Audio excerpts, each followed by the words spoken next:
Here we go! What's going on, everybody? Hopefully you are doing well. Thank you so much for coming on by for another round of whatever we're calling this these days. Because it kind of is different all the time, right? So you never know. I am just checking my audio here on my monitor. That sounds pretty good. Let me know if I peek out. I was listening to myself on a recording the other day, but it was a Teams recording, and it sounded like I was like the top end of my voice was getting crushed. So let me know how it sounds on your end, and hopefully you are doing well. Welcome to the 10 o'clock hour here on YouTube here in the Central Time Zone for another round of discussing things with Dante Controller. Now, this actually comes from a request, an ask that GoWeb had made a little while ago, and so lo and behold, look who is in the chat but GoWeb himself. And so always a pleasure to have you here. Hopefully you are doing well over there in India, you and your daughter Sanaya. Hopefully you are having a good 2026. Hey, what's going on, Angus? Hey, it's the Jono Knutson Happy Fun Timing Troubleshooting Hour. At least that's what it used to be. I actually, the other day yesterday, I went back to my Bird Dog John account, and I have almost 1,000 followers over there. Which is 3 times as many as I have here. So that is hilarious that I am better at what I did when I'm not adding content to the channel than here. So that's hilarious, and good job, me. Maybe it's just people finding those videos useful, and so they subscribe. But hey, congrats, you're audible. Excellent. Glad to know that I can be heard. So yeah, the Bird Dog John channel continues to grow over on the Bird Dog side. It has not been turned off. I did go through and watched a couple of videos, including my farewell, which was recorded on a winter break right before we came back. So, or maybe it was like right in the new year of 2024, and that's when I stepped away from Bird Dog 2 weeks after that. So that was an interesting. Many moons ago. It feels like a long time ago now. I've been doing this for a couple of years, so pretty fun. Thank you for all of you who subscribe to the channel. That is greatly appreciated. The few, the loyal, the courageous. I don't know what to say about that. That's the United States Marine phrase. Also, I went down and got our show non-sponsored today, which is. Actually, this is Starbucks coffee. I know in the description it says hopefully Tim Hortons, but that didn't happen today because I still had half a pot from this morning for when we made this, and it's almost gone. So caffeine has hit the system. I have been actually up and out of the house this morning over to my kids' and wife's school, where my son had a birthday this week. He turned 8, which is really fun. But at the school, they add to the library for every kid's birthday, and the teacher picks a book that reflects the kid's personality and like things that they would be interested in. And then that kid gets that book dedicated to them in the library, and they get to bring it home for like 3 weeks or something like that as the first person to read the book.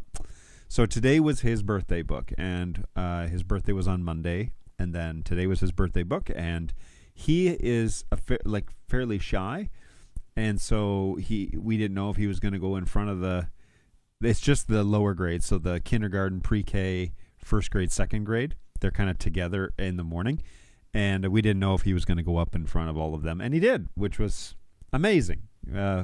So happy that he had the courage to do that, and yeah, he's growing a fair bit. So he got to have his birthday book, and he stood up there, and his teacher said a lot of nice things about him and gave him his birthday book, and all the kids sang happy birthday for him, and it was great. And then he sat with me during the rest of the little program that they had, and then I realized that I hadn't gotten him. You know how now the standard is you bring your kid snacks on their birthday for their class, and so we didn't do that. So I ran to the grocery store and did that, went back to the school, dropped those off, then came home. So I've actually only been home for 30 minutes. So I'm a little disheveled, but I'm ready to go nonetheless, because with these shows that actually have a theme, we actually have something to talk about. So all good there. It is... now, I do have a couple of things right off the bat as we kind of gain momentum here and start to talk things through. This is being streamed over on YouTube as the primary platform. It's also on Twitch from my old Twitch days. Not that anybody ever really chimes in from Twitch. But also, I am streaming this over to the Keystone AV Network's YouTube page. And so I promoted this show a little bit on LinkedIn yesterday just to say, hey, here's what we're going to be talking about. And that got a few reactions, which is nice. So if you're hanging out and you're here from LinkedIn from that post, let me know, because I don't know how effective those posts are, but always nice to have you along for the ride, especially if you're new. If you're new, all you have to do is subscribe to the channel for 5 minutes, and then you can talk in the chat. And if you talk in the YouTube, the John O'Canute YouTube page, I can actually, or in Twitch, I can bring that up inside of vMix, which is a fun little socials option. So whenever Angus puts something appropriate in the chat, I can show it on the screen. And for the record, Angus regularly puts appropriate things in the chat, so not to worry there. But yeah, so I can show them on the screen and we can talk about them. So if you have questions, or you want me to talk about something a little more specific, or you want me to stop talking about something, feel free to put that in the chat and we'll go down that road when needed. So, hey, if you're over on YouTube, welcome aboard. Thank you so much for joining me today. Now, today, a couple of things I want to cover off before we get into the Dante. I'm not calling it like advanced, because I don't think I'm an advanced user of Dante. I just have found some interesting things that you might also find useful. So as we learned together about Dante Controller, last week's show was just the basics, basically showing you the matrix grid and how to navigate that, and some useful information that is inside each of the device tabs. And we'll navigate that again today a little bit, but I'm going to go one more step when it comes to configuring things. And the premise of the show, before I forget to say this, the whole premise of the show is essentially you're going to love using Dante, and then you're going to expand your Dante sources, transmitters, receivers. I can almost guarantee it. It's just the way it goes. The same thing with NDI, same thing with ecosystems that you buy into. You're going to really enjoy using the product, and then you're going to want to buy more and add more and do more. And that is precisely what is happening at the soundstage where I work in Brentwood, Tennessee. So I had planned actually for this to happen, but I knew as soon as we enabled Dante and we started getting some Dante signals going around the network, I'm going to dream up hundreds of ways to use Dante in the future. And lo and behold, I have done just that, and I'm planning that, and we'll do that more this year. So stay tuned for more about that as that unfolds, but I'm pretty excited about where we are going. So as a general rule, you're going to really like using audio and video over IP because it's very flexible, but then it breaks down many of the barriers that we have with physical cables. Now, there are trade-offs to everything, so we take those in stride. But actually with Dante, I don't feel like the trade-offs are that significant other than the price. So, and price is subjective. Some people think it's cheap. Some people think it's expensive. It's just how your concept of money is. I have moved into realms where companies and people spend all sorts of money. Actually, my first eye-opener to that concept, I was working for a nonprofit school which never had any money, and I went to NAB 2019, and my friend, who I knew when we were in college, my friend met me on the floor to take me over to the Bird Dog booth to meet Eamon for the first time.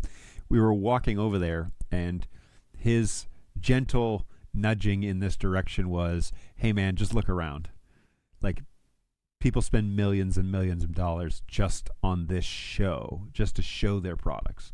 So money is a different thing for many companies and for many industries. And so You have to get out of the nonprofit. And it actually took me, you have to get out of the nonprofit mentality. He wasn't encouraging me to quit my job, but he said, you got to get out of that mentality because that's only a small subsection. Now, at Bird Dog, we helped customers of all different gambits, small schools, private institutions, churches, theaters, where money was not super fluid. And then we helped big broadcasts where they were like, we just need to know what the bottom line is so that we know how many zeros to put in the check. And I want this stuff done. That was their MO. So, there's a broad range between the small, I'm doing this all myself, which is kind of like where I am right now, right? I'm designing a studio and a recording space that we are lovingly referring to as the barn. We're designing the studio and I'm putting it all together myself. I'm paying for it all myself. And it's everything that I install, I have bought with my own money. Nobody has sponsored me yet. Nobody has sent me demo products, with the exception of John Hinkle from Netgear, who saw what I was doing and saw this show and sent me a kind of long-term loan 4250. And that is the primary switch, one of the primary switches in my NDI workflow here in my studio. So NDI video, there is some NDI audio happening, screen captures that are happening over NDI, and that's all coming over that 4250 to my main vMix machine. So, not nobody. John Hinkle from Netgear and the amazing team at Netgear, and I stand by that, and I'm certified like crazy with Netgear AV for that reason alone, because that company is the flagship, and I really believe in that product. So shout out to Netgear. So I don't have any other sponsors though. Happy to have a sponsor if somebody wants to sponsor the show and let me try out their gear. And I say all that big preamble to the setup of the Dante conversation to steer us in kind of a side quest for a moment. The recording space that I'm building, and I'm a big visuals guy, so let's go ahead and bring that up. And hey, I like to type words. I usually type words that are acceptable for the general consumption. I can attest to this. Yes, you are PG or better. So well done. Oops, I'm late. What did I miss? Just the preamble. Not a whole lot, Randy. How are you doing? Great to see you. I've got all got non-US watchers today right now. If you're in the US, drop something in the chat, because I've got one guy from India and maybe his daughter that are watching in India, and then I've got two Canadians that are chatting. And I'm Canadian, so I'm not even from this country. But hey, all good, all are welcome. Thank you for jumping in. Yes, today's non-sponsor is Tim Hortons mugs with Starbucks coffee, mostly because it's really expensive to buy Tim Hortons right now because of the U.S.-American relationships. I think that's why.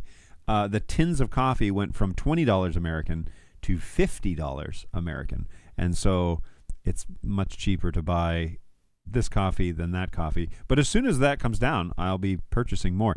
There are two actual Tim Hortons stores in Nashville. There's one north of the airport, and there's one out in Mount Juliet. And a little far for me to drive. The airport's an hour away. Mount Juliet is like an hour and a half. So a little far to go and get coffee. 1 hour one way, by the way. But,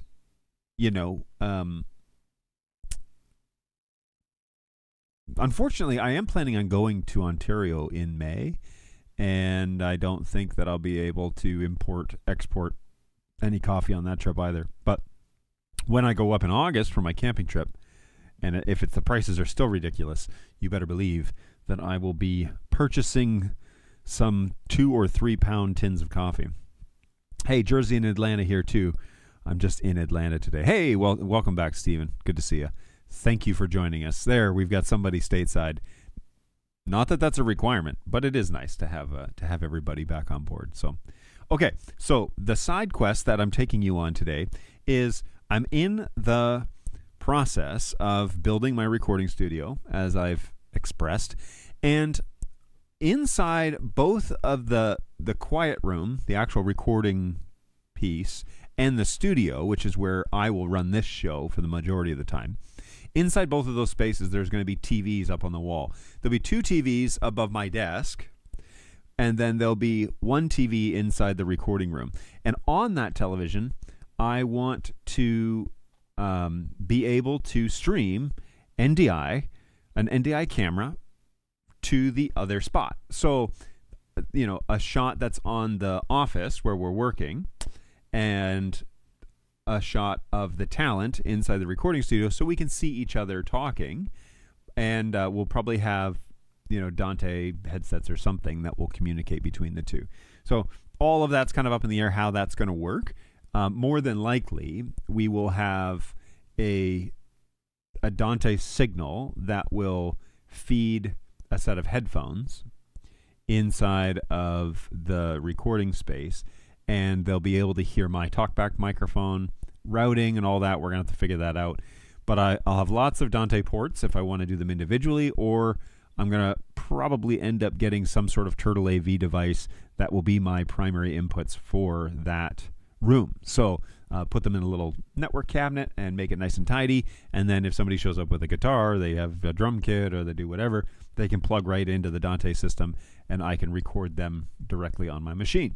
So as I develop that and decide on TVs and all that thing, one of the things that I'm planning on doing and looking at NAB is buying some like kind of wide angle, maybe like 100-degree cameras that can see that whole space, not be like right up in the talent's face or anything like that, but see that space so that when they talk, I can see them on my TV, and when I talk, they can see me on their TV.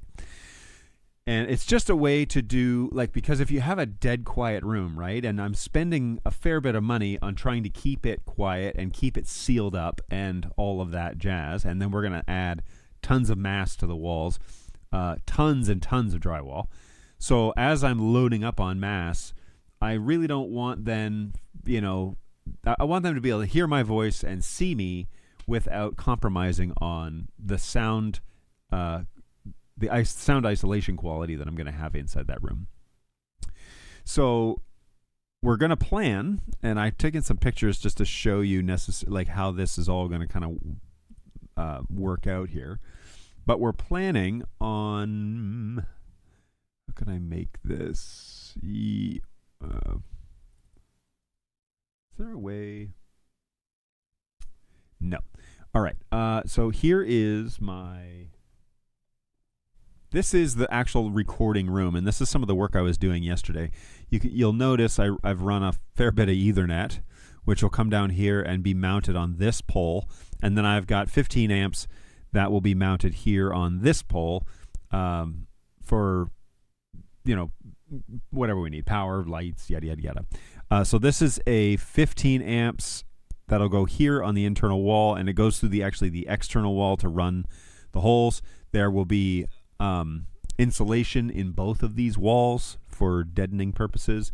So the question is, no, actually, that's not really a question, but there will be basically fiberglass, R19 on the outside wall and R15 on the inside, and then over here we've got the boxes run. This is Ethernet again, so there are 2 Ethernet lines. One that will be up there for a camera, and probably one that will be up there for a decoder of some sort. I'm willing to think about Play Pro for this. I'm not opposed to potentially getting a BirdDog Play Pro and trying it out. I would like to see it demoed. I'd like to see it in the wild, and I'm hoping NAB will be that moment for me where, yeah, this is the answer. And if it will decode HX3, then I can get any sort of box camera that I want. Now, I do really actually want just a box camera. I don't want a PTZ, and there's reasons for that, but mostly just ease of use. When I supply power to it, I want it to turn on and just take the loaded settings and go with it. I don't want to have to manipulate it. I'm not using it for production base. I really just want a point of view camera that's going to probably be mounted in the corner, or maybe above the television. So here underneath these boxes, on the double wall, underneath these boxes is going to be more wood that will then be where I mount that TV, and the TV will be in front of the boxes. And then I'm contemplating doing like a chair or a lamp or something where the talent can come in, have a comfortable chair to sit in, and then when it's time to do their thing, they can there'll be a mic stand in the middle, and probably have my little network box in the corner. Probably the corner over here, if you can see my mouse, probably the corner over here, because in this corner, or that corner, but in this corner, there, actually I take that back. I think that Turtle AV network cabinet and everything is going to be in this corner, because this corner will have the chair and the lamp and a few other things to kind of make it feel a little bit more like, comfortable space where I can sit down. And I'm thinking about my wife, who is the primary talent for this space, but also I have several friends who we will probably tap on their shoulder to come and record some stuff. So as that develops, I want to be able to see them. I want that camera not to be an ultra wide, but to be a wide lens so that I can see most of the room, and so that when I throw that up on my TV, I can see them. Now, whether I mount that above the television, which is where my image or the recording studio image would be, so they can look up there. But then I can also send that decoder any NDI signal, right? So let's say they want to see my screen capture from Audacity, or I guess I'm using what multi-track software is it called? I've forgotten. It's been a long time since I've used it. Mostly because I'm trying to build this space before I do much else. Let's do this on a list. Ableton. So I have Ableton Live 12 intro, and that has been a very robust program for what it is that I like to do. And I will be getting a Dante card for my X32 core, which means that will give me 32 channels in and out, and then all of my sources inside of the little recording space will all be Dante, so I can route those directly to the core, and then the core can spit those outputs into the computer or whatever it is with the Dante virtual sound card. So pretty excited about that. I mean, I think the workflow makes sense, and part of the reason why I love the idea of doing everything Dante is that the workflow basically just turns digital, which is, again, something we're going to talk about here today.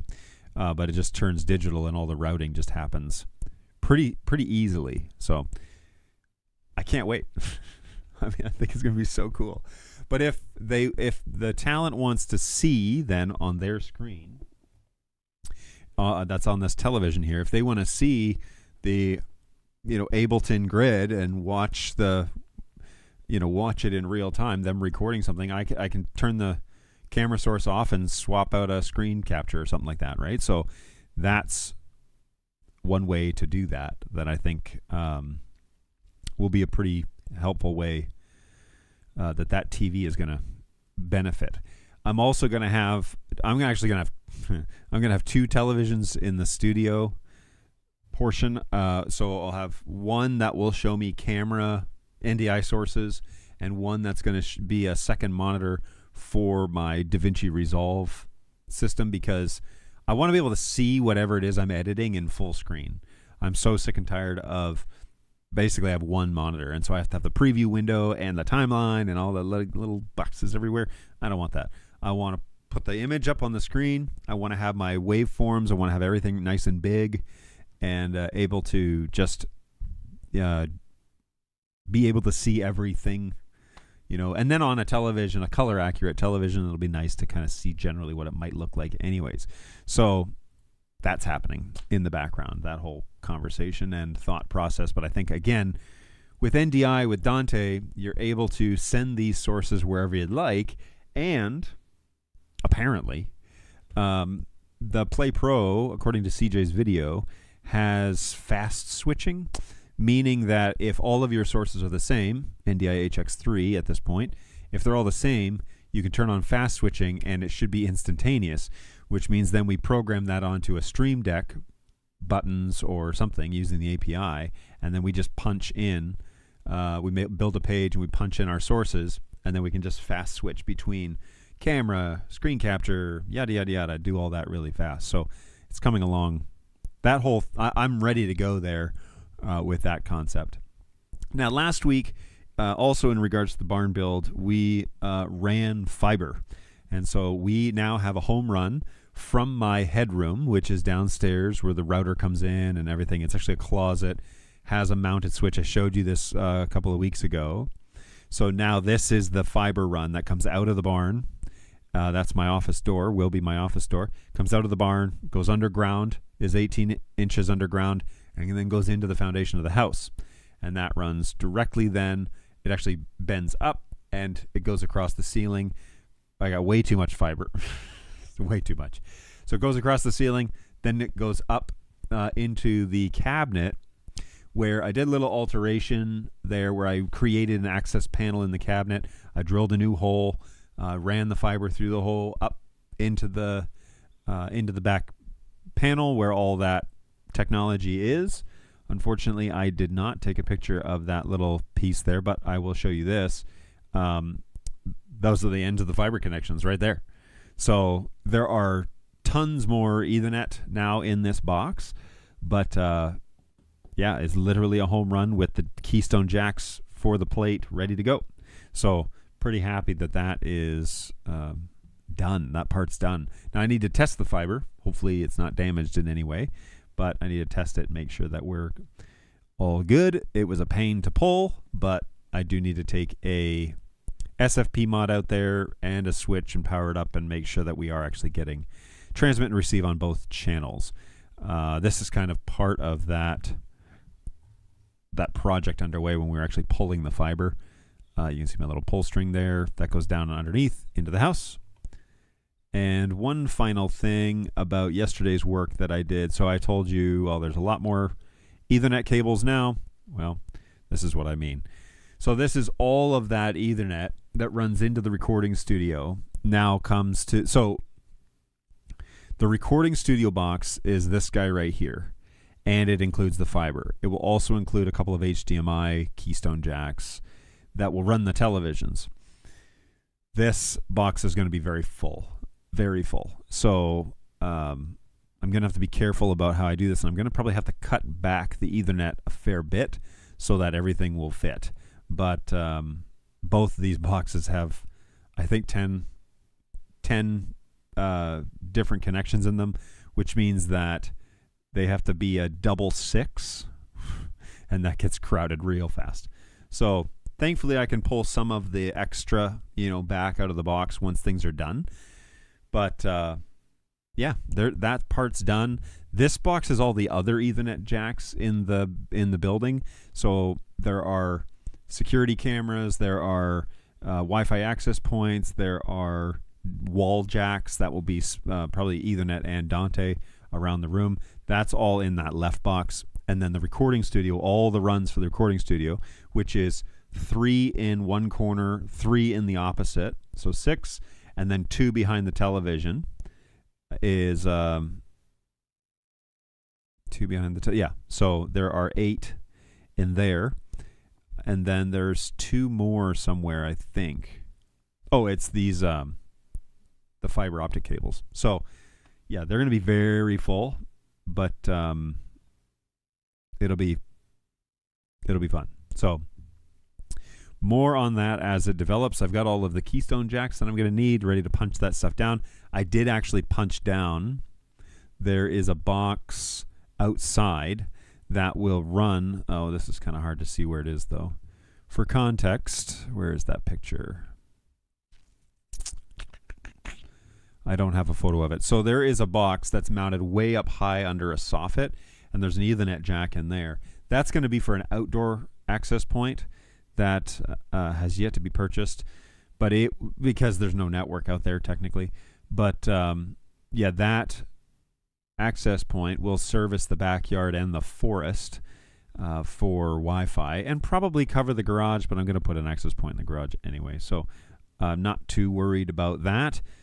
But yeah, there's one that's mounted. I did punch that one down yesterday. It was chilly yesterday, but even colder the day before. So yeah, that's how that is playing out. Hey, that's a pretty tight looking bend radius. Which one? There is. It's actually more. I'm assuming you're talking about this photo. So yeah, these holes are not very big, and most of the wires go through that like all of the wires go into this set of holes that are on the technically the external wall of the recording studio. But then they break off and they go to their separate destinations. So it gets lighter and lighter as it goes. But yeah, and I've zipped this all together just to keep it all nice and tight. But you have to also remember, like, this part of the wall will not be, like, it'll be covered up with insulation. So it won't be very tight when it's kind of all going together. So it'll be fine. There's a lot of Ethernet, which doesn't surprise me at all, because that is the nature in which I operate. But what can you say? So the barn's coming along. I've made some big strides. There's quite literally only a handful of things left before we need to put in insulation and drywall, which I'm really excited about, because when you get to that phase, then you're kind of seeing the end in sight. HVAC is a big one. Plumbing is a big one. But other than that, we're getting there. So the electrical got run yesterday too. I've added a ton more breakers, which are all off right now because there's no plugs. But this is something else. But these 15s and this 20 are all office related, and yeah, there's no outlets on them, so I don't want to turn them on yet. But they are all done inside the electrical panel, which is great because I like having us basically good to go. Angus said no. Ethernet looks fine. It's the fiber that's coiled in the box. Oh, so this bend radius is what you're talking about. Hang on. Which one? Oh, this one? When they were just tucked in there? Yeah, it is a short little run, that one. But I mean, or do you mean the outdoor ones?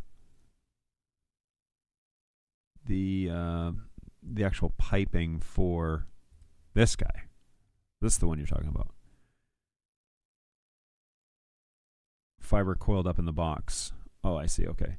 So yeah, I mean, it's not that tight. I just loosely I didn't bend it very much. I just kind of loosely placed it in there. So it's not that tight where I'm concerned about it at all. If it can't handle this, then it didn't handle the install process, which aren't tight bends, but it's an armored cable. The rest of it is an armored cable. So again, I'll plug it in here. I'll try and do this, and in this weekend sometime. I do have a little bit of time, so I will take an old switch out there that I have, one that I removed previous show, and these are just SFP mods, so I can set them as 1 gigs on the other side, fire them up, and see if it works. So, and make sure it works. It's gonna work. I really don't want to have to rerun that fiber line, but because that was a lot of work, but all good. So let me put these up here. The fiber coiled up in the box, back a couple. Ethernet looks fine. Oh, thank you. Hey, Jono, installing lots of Ethernet? Never. Yeah. Yeah. Who would have guessed? Yeah, who would have guessed?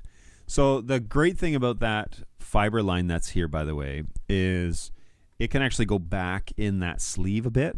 And so when it gets installed and put in the patch panel, then it doesn't have to be wound up inside the box at all. It can actually go back, feed back a bit. And that's because I have service loops that go back into the house, and then there's a whole bunch of extra cable elsewhere. So much of it is still on the spool. I only bought like 150 feet, but apparently I didn't need that much. I needed like 100. So whoops-a-daisy. Didn't mean to overdo it, but that doesn't really surprise anybody at all. Okay. Let's get into Dante Controller, because I know that's why you guys are all here. And we just want to talk about a couple of the extra things that I think are very useful. And then, as always, please jump in and add to the conversation, because part of the reason why this show works so well is that you guys contribute to the show. So Dante Controller, last week we talked about how it's very simple to make connections just right off the bat. You basically you install Dante Controller, turn it on, select your network port that's using your Dante. So you need to have probably, a dual network card inside your computer, and one of them needs to be on your isolated Dante network, and one of them needs to be on the rest of your network. That's how I operate here, although I use SFP cards for that, because look at me, of course I'm going to use SFP cards for that. But I'm wired in via fiber, and then I've designated one port on the 4250, one SFP port on the 4250 to be my NDI port. And so I'm wired up into my vMix machine, which is this guy, and then I'm able to see NDI Dante over that line. Now, I, here in the studio, use the NDI 5 profile for both Dante and NDI, because I'm not really doing anything Dante in here yet, and I'm not really doing much by way of NDI either. This is an NDI signal, and like I said, there's audio that comes over, so the music that plays at the beginning and ending of the show, that music is done over NDI, but outside of that, nothing else really. So very lightweight network. The 4250 is probably laughing at me at how easy it is to manage my network. But back over in Brentwood, Tennessee, where I have a day job, we're using more and more Dante all the time, and we're dreaming up ways to actually make it work.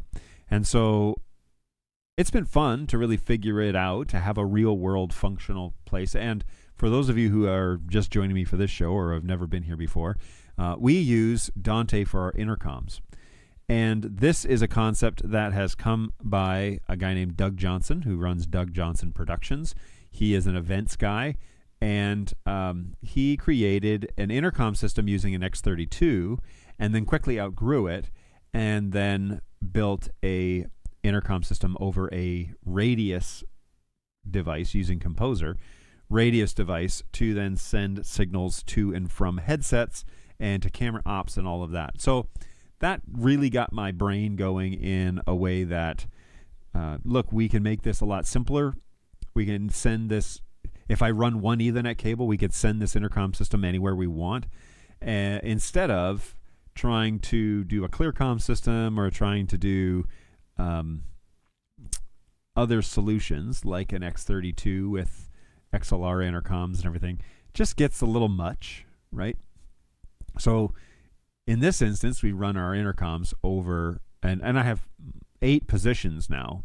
That quickly went from 4 positions to 8 positions using this Dante stuff. And the expansion of that is very little. Like, the overhead on it is very little, not only in the implementation phase of things, actually getting it to work, but the data requirements as well. That's practically minimum compared to the amount of legwork that might be needed to get a ClearCom system or a traditional intercom system up and running. Now, we came from a Wi-Fi intercom system made by Saramonic, and that was good to start. A great entry-level intercom. If you need something just for your team, you're all in the same room, you're just, maybe you're doing an event, you have $1,000 to spend on intercoms, sure, go with a Wi-Fi intercom system. The downfall is it runs on 2.4 gigahertz Wi-Fi, and when the system breaks, there's really not a whole lot they can do to fix it, whether that's their fault or not. Your investment is basically kind of done whenever the device is done. I don't know anymore. It's been a year or so since I've gone down the support trail for Ceramonic, but the product was not viewed like a long-term intercom use system. If you're serious about intercoms, you're going to buy something that's higher scale, or you're going to design something. And that is really the two methods when it comes to designing something like that. Is you can buy a box that does all the things, Clearcom sells packages, or you can build it yourself, and you can pick and choose the devices that you want and then make them work together. The advantage is that usually to expand a all-in-one package deal means that you have to buy another package that works with the first package. Whereas if you build it with expansion in mind, you have the potential, not necessarily for sure, but you definitely have the potential to expand it as you need it without necessarily needing to buy an entirely new or another system just to make it all work. And here's a great example of that. Ceramonic sells a headset that has like the hub unit inside. It's called the master headset. And then that headset connects to all the other headsets, and you can all talk together. If that headset goes offline or the battery dies, everybody's headsets die. And so the solution there is to buy a hub, and that hub transmits a signal and connects to all the headsets, and then you can use the hub, and you can hardwire the hub in. It doesn't have to have a battery.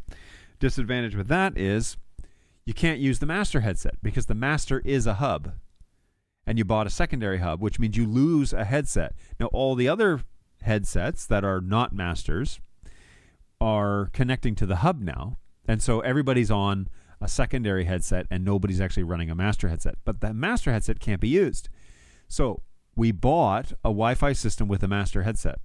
Then we bought a hub with 3 extra headsets, and then had to buy an additional one because we didn't realize that our master headset would be useless, essentially. So the idea of us needing more headsets, okay, so with the master you can have up to like 7, and with the hub you can have up to 11. It was a very strange, I think it's 11. And these are Gen 1 products. They've come out with new ones since. Well, we were having issues with batteries staying charged, and with the charger, we bought the actual like 10-seat charger, and when you would put the batteries in it, it would whistle. It would make like a high-pitched squeal. Thankfully, we didn't ever need to charge batteries during the service, but it would definitely make strange noises, and we thought that was very odd. So, you've heard me tell this story before. We went to NAB, went to the Ceramonic booth and said, hey, we have these Gen 1s. We bought them 8 months ago. Here are the things that they're doing. What is going on? And they said, oh, those are Gen 1 problems. You need Gen 2. I said, yeah. Okay, but let's get the ones that I just bought this year, this last 12 months. Let's get those ones working, and then I'm happy to talk about Gen 2 ones. And they said, oh, yeah, here's a magazine with all of our new ones. Here's a bag with our name on it, and here's a thing. And I said, okay. I took the things, and I put them in my backpack, and I said, okay, tell me how to fix the ones that I have. And they said, well, that's a problem that, the battery's not very good with those ones, and, the hub, it only could do 11. These new ones, they don't need that. And if you really want, you can connect a wire between headsets so that they're tethered together, and 2 people can stand next to each other and use them. And I was like, I don't think you understand what I'm talking about here. I'm talking about, I want my headsets to work, the ones that I just bought, like not long ago, a few months ago. We use them 4 times a month, and they're already aging out. Well, they didn't really have an answer. They definitely encouraged us to look at the Gen 2s. They took them off the wall. They tried to put them on my head, and I was like, whoa. I don't want to buy new ones. And so I got a little cheeky and said, so if I send this one to you, will you send me one of those as a replacement? Because you're saying this one's so much better. And they're like, oh no, you'd have to buy them new. It's like, well, there you go. So then we went over to Clearcom, and we got a little sticker shocked with Clearcom. And then we went over to a few other places, and then I found Doug Johnson's video about Dante Controller, about using Dante. So that's where this all came from. And you can buy Dante products made by multiple manufacturers, but they all have to adhere to the Dante standard, which is really nice because it means that you have some unification tactics here. So here we go. Let's talk about a couple of these extra little features that I really like. First and foremost is last week we talked about the grid, and the grid looks like this, right? And this doesn't look really too bad because, we just, you have a half a dozen things here, maybe a dozen items. Receivers are on the left and the transmitters are up at the top. The problem becomes when we start navigating through this and we expand all of these. Looks pretty good, but then this little scroll bar becomes, it kind of becomes a lot. Mostly because the Radius has 64 channels input and 64 channels output, meaning that it can receive up to 64 Dante channels and it can transmit up to 64 channels. So, okay, it's still a little bit manageable. I can use the little scroll bar and I can get to the end, not too bad. If I were to go to the soundstage and I was to turn on the soundboard, now we have an X32, which also has a Dante card, and it has 32 transmit and 32 receive. So now I'm going to have even a longer list. And so navigating between all right, I got a Dante out, I want it to transmit, and I need it to go to belt pack. And I'm scrolling and scrolling and scrolling and scrolling and scrolling and scrolling, and it's doesn't really, it's not as intuitive as when I just had a few items, right? When I just had the Radius, if I didn't have the Radius on here, I just had the belt packs. This is sustainable. This is readable, and I can work it with it here. But once you start getting devices that can do multiple ins and outs or whatever, it gets a little bit too much. It gets hard to navigate, and so the grid doesn't become necessarily very user friendly. Well, the first feature that people always look by, because we look past it on Windows and we look past it a lot of the times on our Mac, is the filter options. If you want to just find all of your belt packs and you have them named, I just type in belt in transmitters, and here are all of my belt pack transmitters. And then I know that I need my Radius to go to, I need the talking channels to go to my Radius inputs. And so I can just type in Radius or Rad, and I can type in belt, and there is a simple way to see all of my Radius receivers and my belt pack transmitters. It cleans it up quite nicely. But I can even go one step further, and if I know that I've labeled my channels correctly inside of the Radius or here inside of Dante Controller, I can type in something like talk, and that will not only eliminate all of the channels that are not labeled talk, but it will only show me the channels on the Radius that are labeled talk. And so I know then that my director talk channel needs to go to channel 1, which is conveniently labeled direct talk because that's what I labeled it. And I can then easily match the grid here. So once you get lots and lots and lots of channels, the router becomes a little bit tricky to use. But we can use the power of our little filter here to say, okay, I just want to link the belt pack talk channels with the Radius talk channels. And again, you label them here inside of Dante Controller, right? So I can change the name that I want inside Dante Controller, and I actually, my preference is to leave the channel number. So the Radius receive channel 1, I can remove that if I want, but I actually prefer to leave channel 1 and then label it something. And then I can just, when I exit out, that is then the label that gets put here inside of the router, which is very convenient then if I want to search. Same thing with microphones, or same thing with, whatever. If we want to just see headset or headphone channels, I can type in receiver headphones, and then over here I can type in party line, because that's something that goes to all of our headphones. So party line mono is the channel that I use because I don't really have any need to use stereo. So party line mono, and I can just then link them up here as I need to. So the search bar is something that I think it sits prominently inside of router, but I don't think that it actually gets utilized very well. But it's a very fast way to jump around and get things linked up if you have 100 sources or less. Okay, it's a good way to do that. Actually, endlessly, it's probably fine. But there's still probably one better way to do this, and this is the piece that I think actually really gets overlooked a lot, is if I have, let's go down to my radius here, and the best way to select a device, right? I want to link a bunch of talking microphones to the belt pack microphones.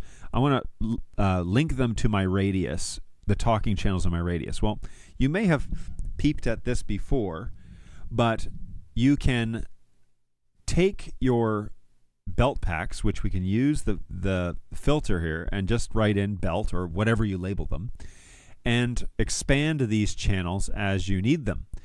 And now these sources can actually just be dragged onto the channel that you want to use. And so belt pack director, I just drag it onto the connect to option. See the little hourglass here, and then it changes to green. That means that channel has been linked up. Executive desk, down here to executive desk. Moderation desk to moderation desk. Producer needs to go to prod talk. Pro presenter 1 needs to go to the microphone, needs to go to Pro 1 talk and Pro 2 talk. And all of my belt packs are now linked up correctly. And when I go to the grid, right, I can expand the receivers, and they have all now been updated on the routing. So now my routing page becomes more of a status. Maybe there's one that I need to fix on here. But when I'm configuring larger devices, especially these things that have 64 or 32 channels, I can actually open the device. I just double click on the receiver portion of it, and then I drag the transmitters to the channels that I want on that unit. And so it's a lot faster, and it actually, in my brain, makes a whole lot more sense as to why you would map them out this way, because now it's like, okay, the channel, this is channel 1 on the radius, and that's my director microphone. So I can just open director microphone and drag that on there, boom, and then it's linked up. Works really well. Then if you have audio happening on those channels, you will actually get a signal indicator saying, yes, there is audio coming through that channel. So you'll know that you've linked it correct, and that audio is being received on that Dante channel. So that's a pretty convenient way to do that. Okay, I need to reference my notes here, because those are the two big ones that I think get quickly overlooked, and we don't talk about them enough. Using those search bars, not search bars necessarily, but they're like a reducer. They're able to filter, that's the right word. You can filter down your sources, especially if you have a lot. The trick is to make it highly effective. The trick is to label everything correctly. Is to, when you add a device, label it. Label the transmitter, label the receiver. Then you know what is what when you go into, okay, I've got my DSP, which is my radius 12x8, and I want to link the talking microphones through the radius so that I get it into the main system, then I can route it wherever I want. This is where it's super important that things are labeled correctly, and you do that inside the device view. So when I link a new product, I can double click on it. It opens the receive channels, and then I can label each of the receive channels as I need. You can then open the transmit channels, and you can also label the transmit channels as you need. So as you add devices, do yourself a massive favor and label those channels inside of Controller. It will save you a ton of time, and label them things that you're going to know this is what it is when I go to search for it. So when then I go to let's see here, I go to transmitters and I say party line, PL, radius shows up and says, well, I have channels that have PL in the title. And if I expand it, oh, look, party line left, party line right, party line mono, party line Vox, party line back to soundboard. All of these channels are things that are coming out of the radius so that I can then route them to headphones. That's how that works. So that's a really simple way to speed up large Dante installations And again, when you fire up a device and you get all your channels mapped, go into Controller and be sure that you label everything correctly, and then that will save you a lot of time when you need to change things around. We talked about the update feature last week, which I really think is an important thing that you know, that there is generally a centralized place for you to update things, and that is here with this little tab up top. Let me pull up my notes here that I had made. I actually made notes for this show, believe it or not. Here they are. So let me just make sure I covered everything here. All right, we wanted to talk about the search option. We want to talk about device view, which we just went over. And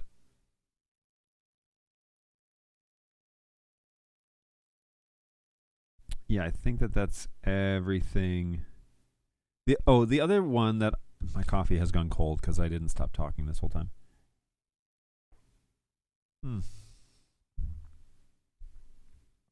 Not great. Whew. Okay. The other thing that I want to reiterate here, and I don't know actually if this would help me in the long run, there is a way to save presets inside of Dante Controller, which is this button right here or this button right here. And once everything's up and running at your show, this will save you a lot of time, by the way. Once everything's up and running at your show and you've got it how you want it, you can save a preset. And then when you show up at your next gig, you can load the preset and make sure all of your channels have been patched correctly. So you only really ever have to do it once. Then you can save a preset and load the preset when it's done. I need to test this theory because when I restart Radius, it drops all of the director microphones. And maybe this is something we can try right now, although I might be screwing things up for Sunday. So we want to go online, checking hardware, pushing design to Radius. This is going to break my channels, or it should. I'm going to expand here. So my talking microphones on the Radius are now busted.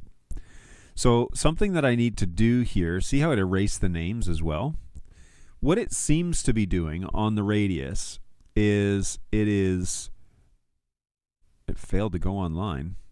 Get out of here. What it seems to be doing is like wiping all of my settings that I have inside Controller when it does that, right? Okay, reports online. This always takes a hot second. Let me show you this. So this is Composer. This is how the Radius processes the data, and it has all sorts of things on here, from a gating auto mixer to a matrix mixer to a ducker to a whole bunch of things. We've talked about that in the past. Programming local network interface failed. Question. Why did you fail? I wonder. Are we on that network? We should be. Let's make sure that our Dante port is working. They're both here. Let's try one more time. Sometimes it works, sometimes it doesn't. You never know. I'm not too sure what I changed. But anyways, this is the problem I have with the Radius in particular, is that it wipes all of these settings, and you'll notice that all my talking microphones have disappeared. It's no big deal. I can link them up pretty fast here in the router, but I also don't want to every time. Every time I do an update, it should retain that information. Radius has failed to go online and reports this error code. Programming local network audio interface has failed. All right, so let's go ahead and close Composer. Radius is on, so it's not like it's not running, but it definitely did not push. So on-site design, Dante reports online. Here is the channel. And director audio. Okay, so that's all functioning. So now we're going to go online with this file.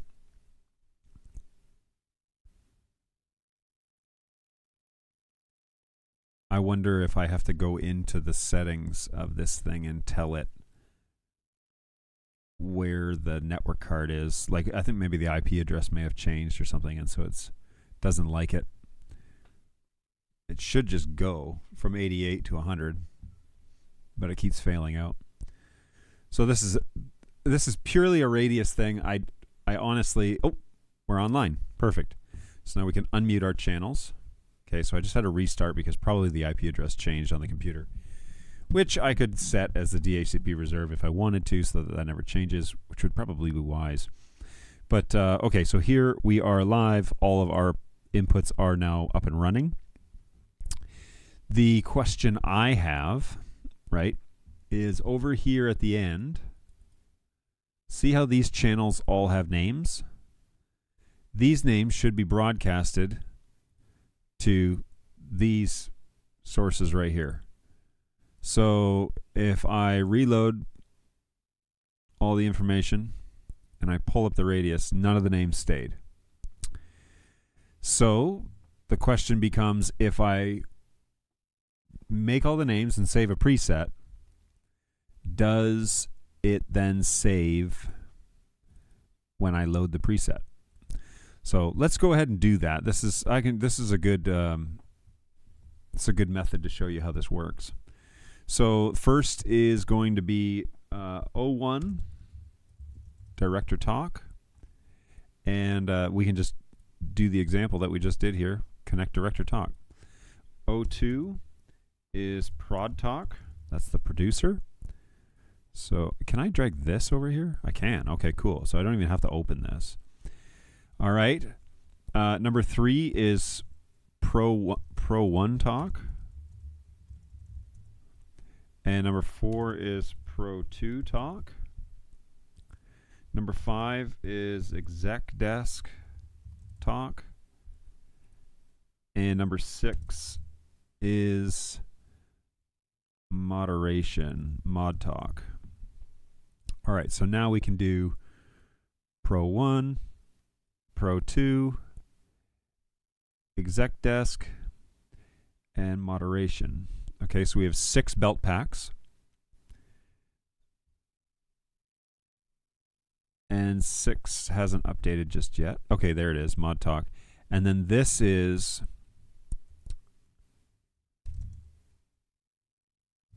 party line, right? Or program. Program, I believe. I have to think about that. Channel 7, right? All right, so here that is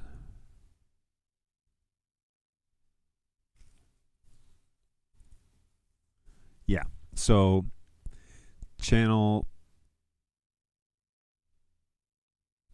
7, Dante 3, Dante 4, Dante 5. Program, party line. Party line. Inputs. 7. Oh. Whoops. Get out of here. I was thinking Windows.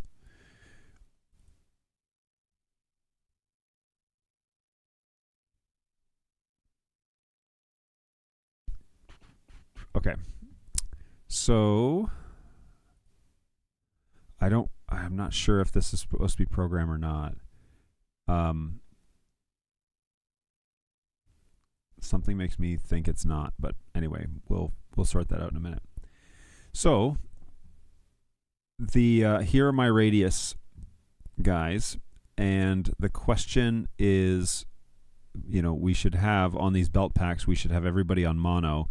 with the exception of, oh, there they are, with the exception of Executive Desk, who uses the X32, and then these two guys, they use X32 as well. So if I could get somebody to turn on the X32 at the soundstage, those channels would then connect. All right, so we're in good shape there, and these are now labeled. So let's go and save a preset. We're going to save, and we're going to put this in Dropbox. Dante Controller file. Save. Yes. All right, now, inside Composer, if I change this and I push this configuration again, go online, it should dump these sources one more time. Because Composer is like that.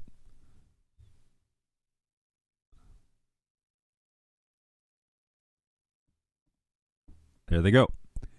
So now they're gone, which is really, Composer, seriously, somebody fix that.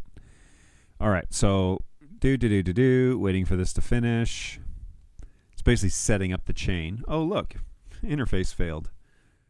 Oh, lots more errors this time. System is muted. Okay, let's close. Let's do what we did before. Open Composer. And we're going to open Offsite Design. And cancel. Oh, look. It has an IP address in there. That's interesting.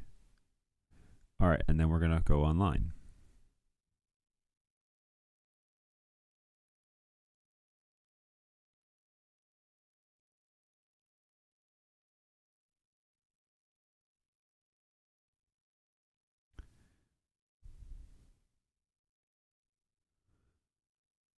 So there's a question in the chat that talks about the hang on here, let me pull it up for you guys. There's a question in the chat that basically says, so what about, oh, it's over here. Can you route video over Dante the same way? I assume it would get even more unwieldy. So yes, as I understand it, the routing is the exact same way. The issue with Dante AVA is that you need Dante-specific devices to do it.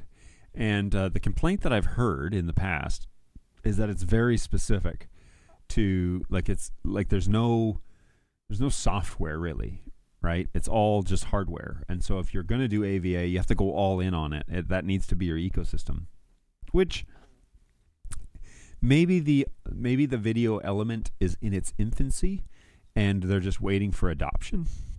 But it is true that you definitely need to have an ecosystem that can handle it, and there's not a whole lot of, oh, that's funny, that's why.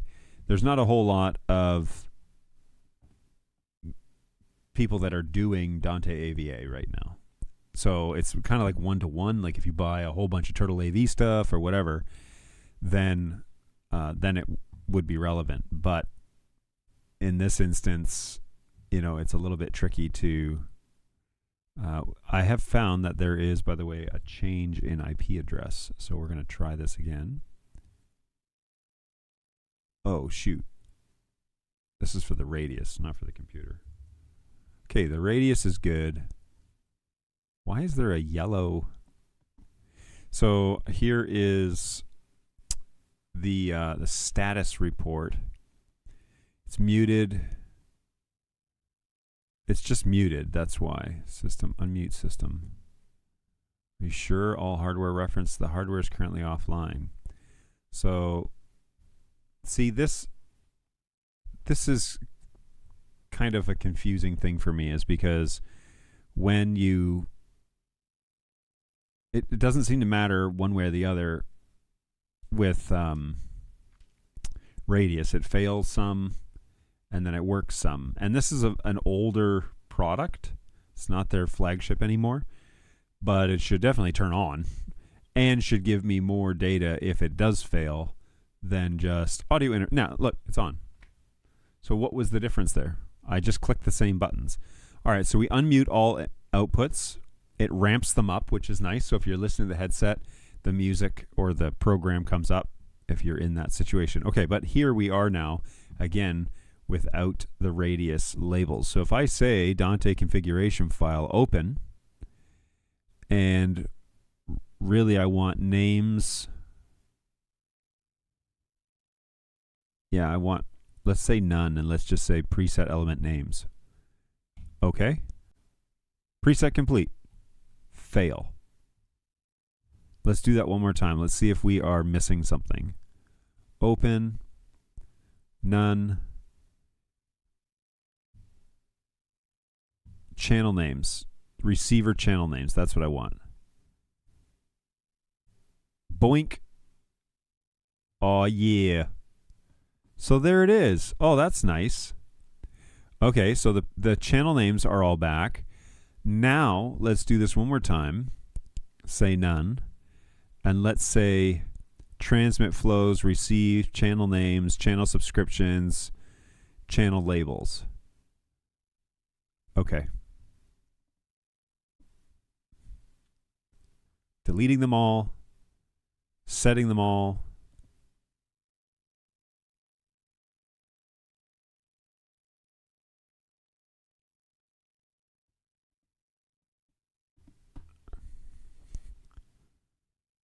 Oh, baby.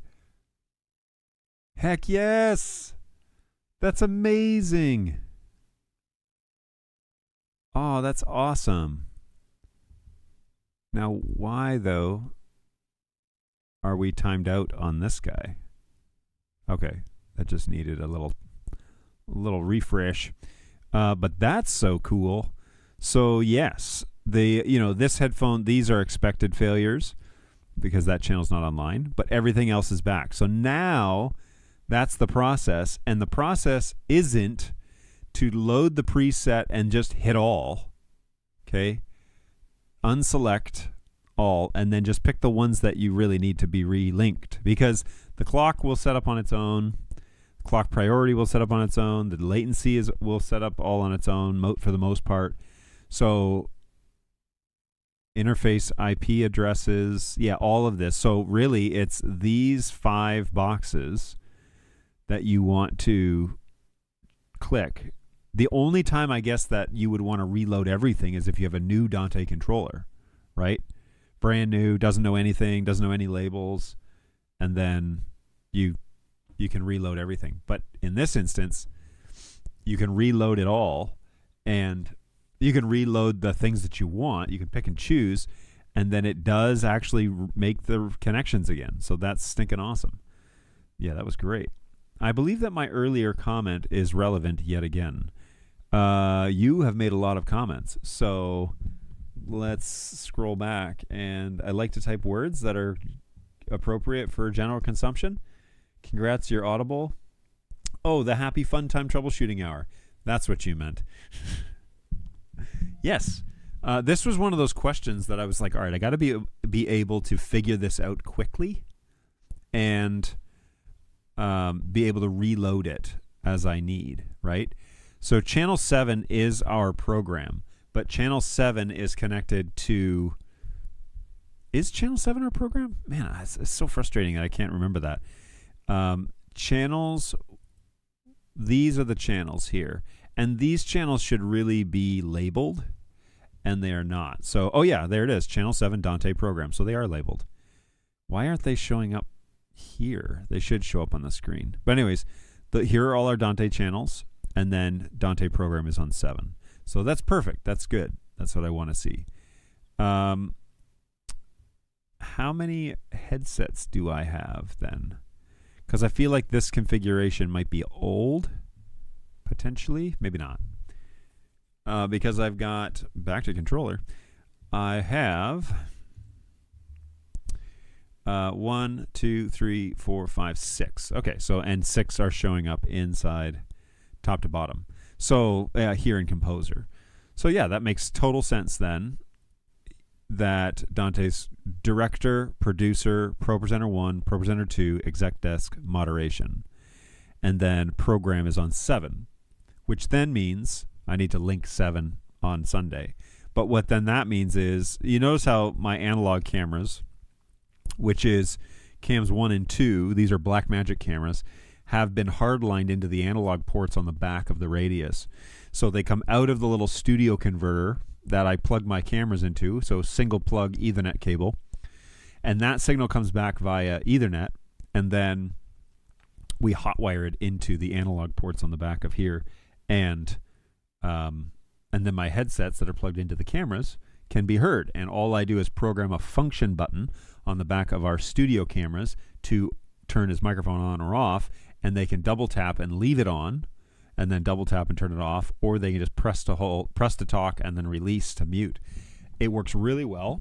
There is no there's no delay. There's no like degradation of signal. It works really well. So I do like having the integration, and there are manuals on the Blackmagic support site that show you how to create the crossover cable to do just that into a system like this. And it took a little troubleshooting, but we got it sorted out. And then you plug that Ethernet jack into the back of the studio under the talkback port. So I've got room for 2 more on this analog board. And actually I've got room for, there's a B section as well. So there you can see down here analog mics.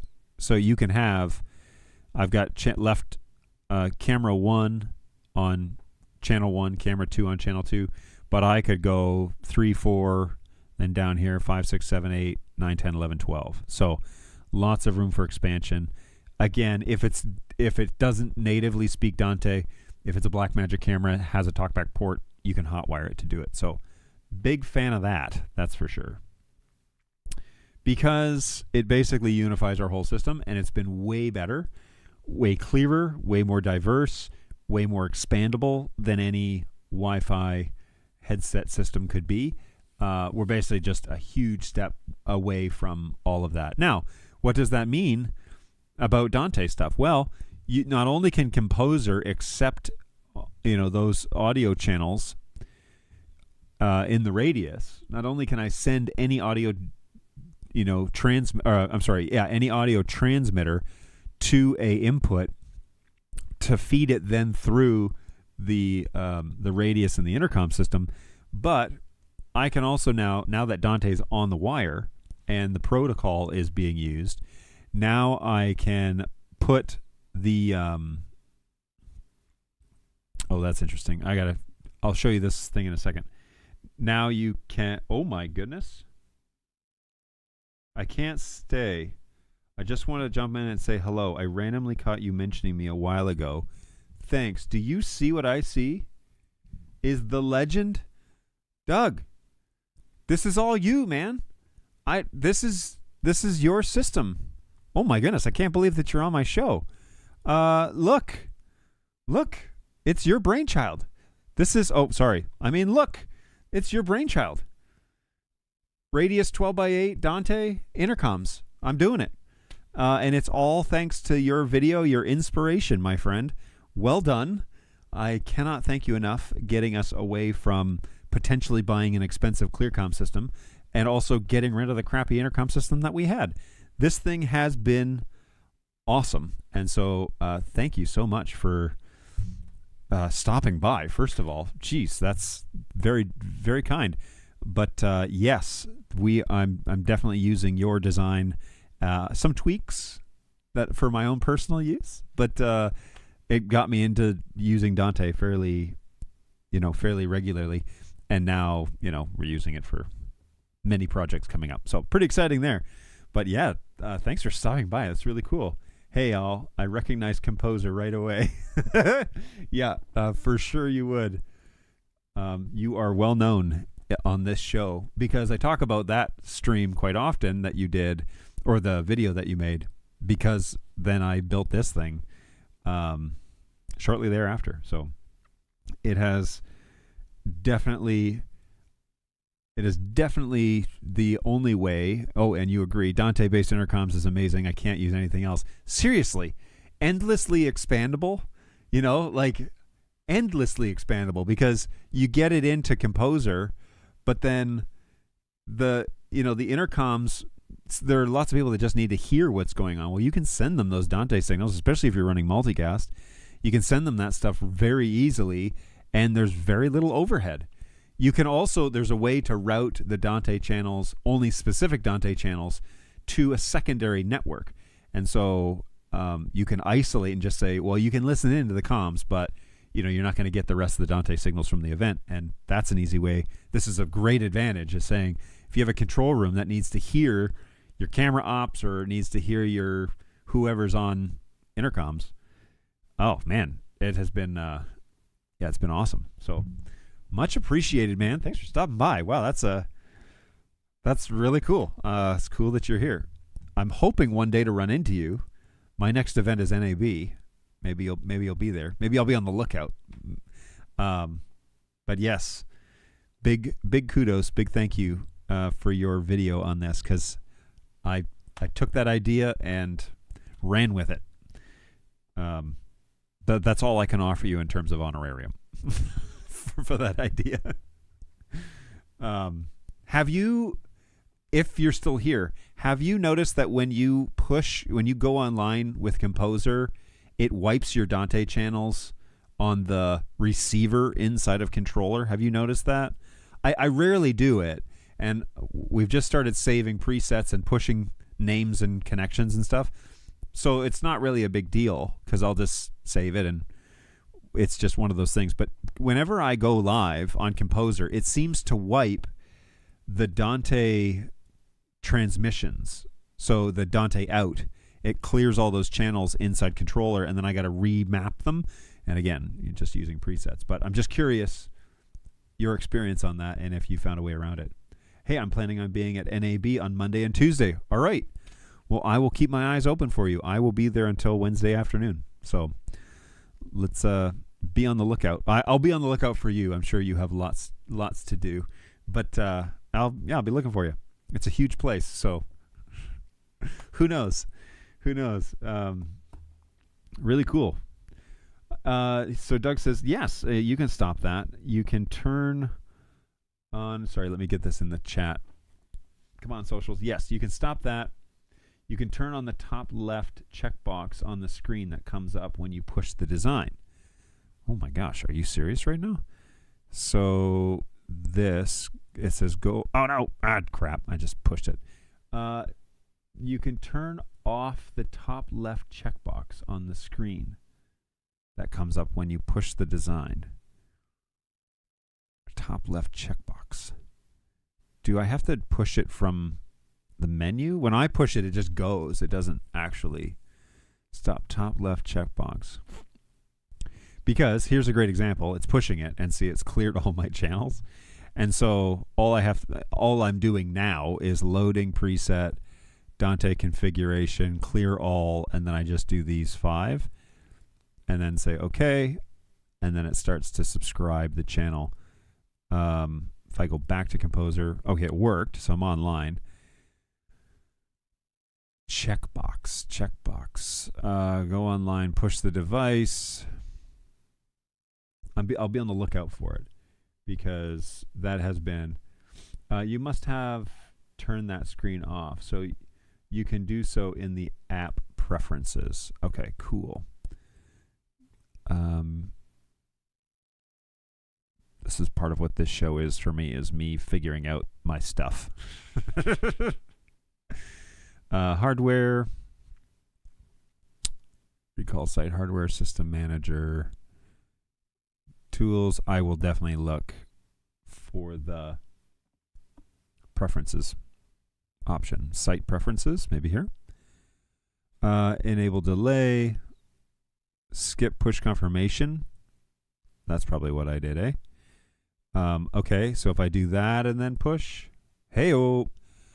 All right, so now you can turn off, Doug said, yeah, you can turn off the top left checkbox on that screen that comes up when you push the design. So this one, top left. Let's find out. Oh man, there's gonna be a happy day if site was successfully pushed to hardware. Ramp up. Oh my gosh. It's all stayed. Unbelievable. All I needed was the celebrity from Doug Johnson Productions to show up and teach me how to use my stuff. Much appreciated. Oh, you just took a massive headache off of my plate. You have no idea, and I couldn't figure out what the deal was as to why it kept wiping that every single time. But now it makes total sense, and all of these connections are still here. So, heck yes, man. That's awesome. Love it. Man, what a day.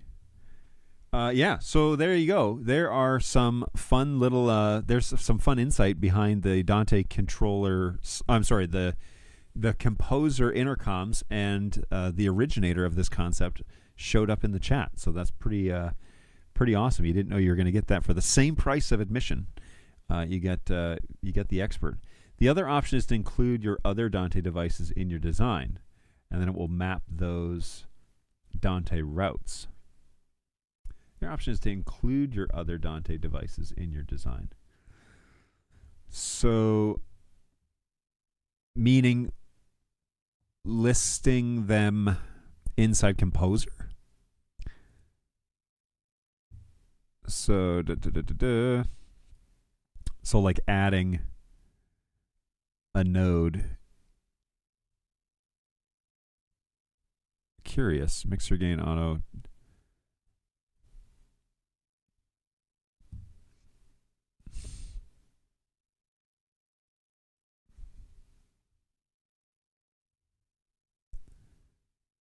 I wish there was like a sources, right? Library settings. Okay.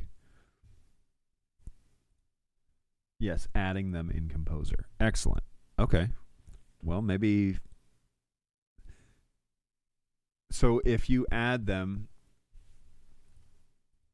do they show up then as sources out of radius? Or, because you said the other option is to include your other Dante devices in your design, and then it will auto map those Dante routes. I see what you mean. I see what you mean. So map the transmitters to the matrix, and then it will. I see. Okay, yeah, that makes sense. That would like if you have a huge Dante network, wouldn't that make it very messy in terms of like mapping? Like I don't particularly care. I understand why, and the Radius device, for those of you who don't know, has a home usually in like conference rooms and that sort of thing, where it's on, it runs, and guys just integrate it and they never touch it. Whereas like I'm constantly adding and changing things, so it's not really what it's for. It's not really like how it's generally used.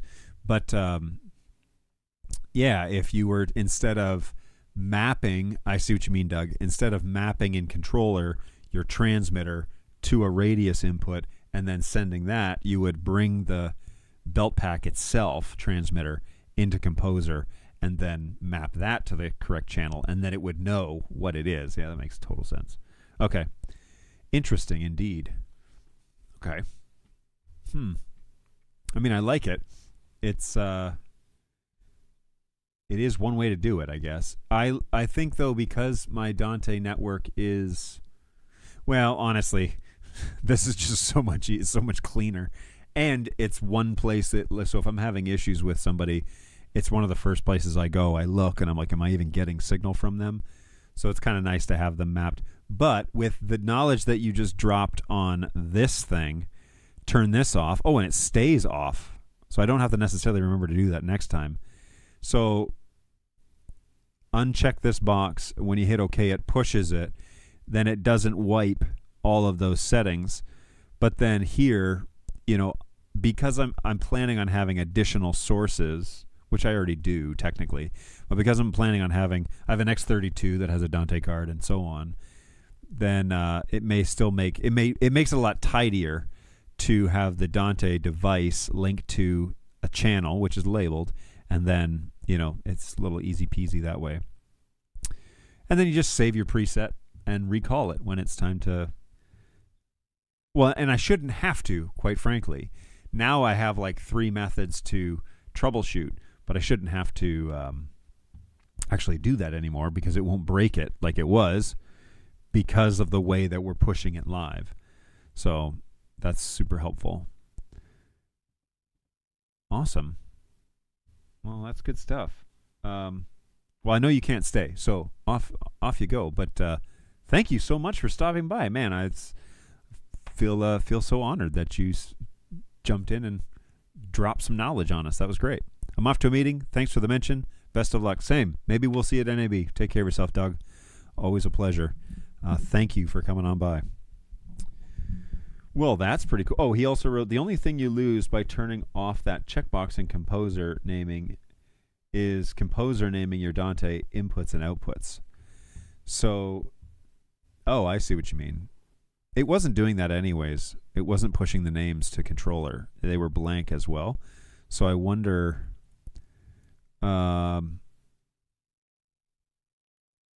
maybe I wasn't doing it right anyways. But I could be wrong. But that's so stinking cool that, see, because these are the names over here. Party line. Oh, I see what you mean. Maybe it cleared those. I did reload them, so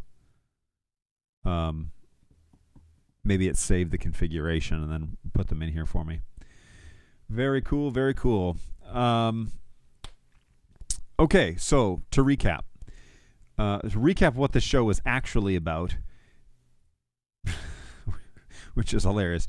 We were talking about Dante Controller, and we were talking about using it a little more intuitively when you get a lot of sources on your Dante network. Because, like I said at the beginning, you're gonna enable Dante for like one thing that you need, right? And then you're gonna love it. You're gonna design an intercom system with the help of Doug Johnson, or you're going to start doing multi-track recording into a virtual sound card onto a computer, or you're going to start doing something with Dante, and then you're going to realize, oh man, with the power of an Ethernet cable or a fiber cable, I can just send all these signals over there, or I can send them over to somebody else's network, or I can, you can, the options become more and more broad. And a great example is the construction of my recording studio that's happening next door to my house. Is like all the signals inside the quiet room come over a Dante channel, and all the mics, and then all the information that's going to be going back to the recording studio is all going to be done over Dante, which means that we're very low latency. That audio can go anywhere. The headphone set that my talent is going to wear will probably have a Studio Tech belt pack or something similar that will be I can route whatever audio I want to that. It's just going to be so convenient to have all of those options. And so when you start getting multiple sources and your grid starts to look like mine, you got to figure out a way to make this make sense. And so if it's like I need to connect a bunch of belt packs to my radius, well, I can just type in belt and expand all the belt packs. And if I know that my channels are labeled correctly with unifying, it could say intercom, it could say talk or whatever. Well, now I've just got the talking channels from the transmitters to the actual radius sources that are expecting it. So that's so simple to do. And I think that these search bars honestly get overlooked. It seems like such a simple thing, but I think they get overlooked very often inside Dante Controller because people are like, all right, we got to do this. We'll expand all. And I was guilty of this when I started using Dante Controller. And I'd like, okay, talk 1, director talk needs to go to, and these were not labeled. I think it needs to go to radius 1, and I would click it, and it wasn't great. Now, if I wanted to use the search bar or the grid for this, I can just isolate those ones that I know that I need and then go through and connect them. But the best way to do this, honestly, is to open the device view, especially when you get this many, and you have available channels, and I know that I'm just talking about my belt packs, and now I can just drag the director, I can drag executive, I can drag moderator, boom, boom, boom, super easy to do, and it just links them up right away. So that's the really fast way to do it. And if you have audio coming over these channels, it will then show you that audio is linked and working by showing you a signal, a green speaker signal going right here. So that's a very convenient, very quick way to manage this. The other thing that I was going to show you is, you'll notice down here I have multicast audio bandwidths, and I'm running 91 megs. Well, it's actually not necessary, because this Radius has kicked on a bunch of multicast channels that I don't need. And so what you can actually do is I can delete these by selecting the multicast flow and just clicking delete, or clicking this button down here, delete.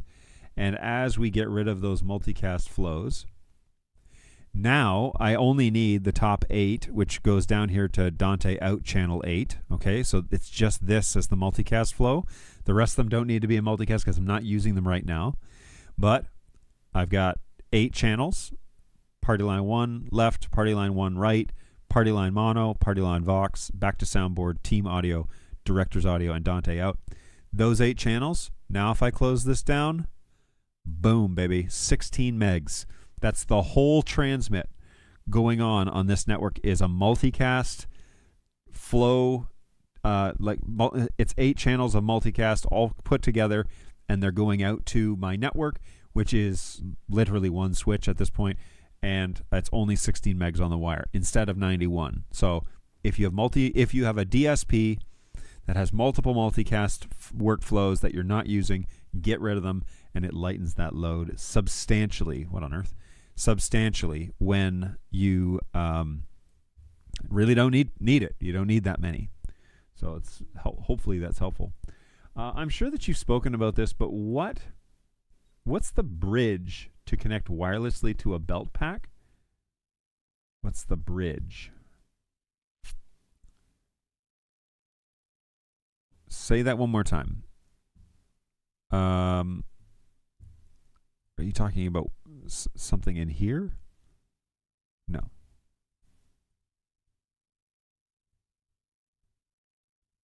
Do you mean Turtle AV's Dante bridge? Is that what you mean?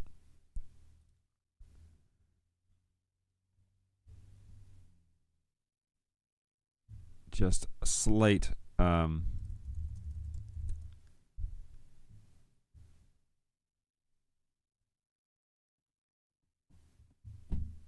so, or are you talking about Studio Techs? They have something called bridge. So he says, how are you connecting to the intercom belt packs? So the belt packs are wires, just like Clearcom. They're powered via PoE, and they are a single cable connection that looks like a little Comcast belt pack. Let me load it up here. We have the 37.2As, I believe. These are the belt packs, and then on the bottoms of them is a Dante Ethernet port, and so you can run a headset depending on what headset you have. We have TRS headsets, but they're just hardlined via PoE. And honestly, my positions that I currently have are stationary positions. My camera ops are not floating. They could, but they're not. They are stationary, and so I have 2 camera operators that are plugged into their Blackmagic studio cameras. But then these belt packs are at stations as well, and so we plug them in primary PoE Ethernet into the Dante VLAN, and they are issued IP addresses out of that DHCP. And you get a little link light here at the bottom, and these lights all come online when they're working. And then I just plug in a simple gamer headset, which is like $30 on Amazon, but it has good isolation on the ears. But they are wired units. Like, how does the audio get to the intercom units? Yeah, so they're wired. And I custom those wires. Some of them have a lot of leeway, a lot of room, and some of them are pretty tight, because our ProPresenter team, our media operations team, sits at a desk, and so the belt pack sits on the desk in front of them, and if they want to talk, they can just click the button on the desk. Studio Technologies also make desktop units. Some of them have like microphones. They're announcer producer consoles, but some of them also have the ability to have a headset plugged into them. So they're is it this guy? I'm trying to remember. Announcer's console. Which one has the phones? That one's a standard microphone. That one is standard. Interpreter's console. That's cool. This, though, is what this is probably the one that we should go with. If I were to need another belt pack for some reason, then I would go with something like this. So, no wireless? Correct. So they are not wireless units, just because my team is stationary. We're not moving around.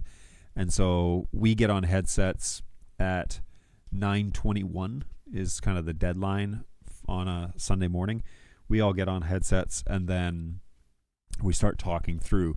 We do a full technical walkthrough every Sunday morning at 9 o'clock. So when 9 o'clock happens, I need to do better about figuring out a way to like signal to the team that we're doing the walkthrough, because I'm always rounding them up. But if there's a way to signal the team that the walkthrough is going to happen, then that would be great. So something like this would work really well for our Pro Presenter team, because there are we don't need all these functions, but the back of this thing, it's a desktop unit and it has a TRS headset, right? So that's very straightforward and simple to use. But we do need like an announcer console. I wish there was a way to like filter results, because I want to see. Ooh, an under the desk unit. That's cool. I want to see everything with a 3-point. Whoops. So here, like I just need a TRS connection on there, which that unit does not have.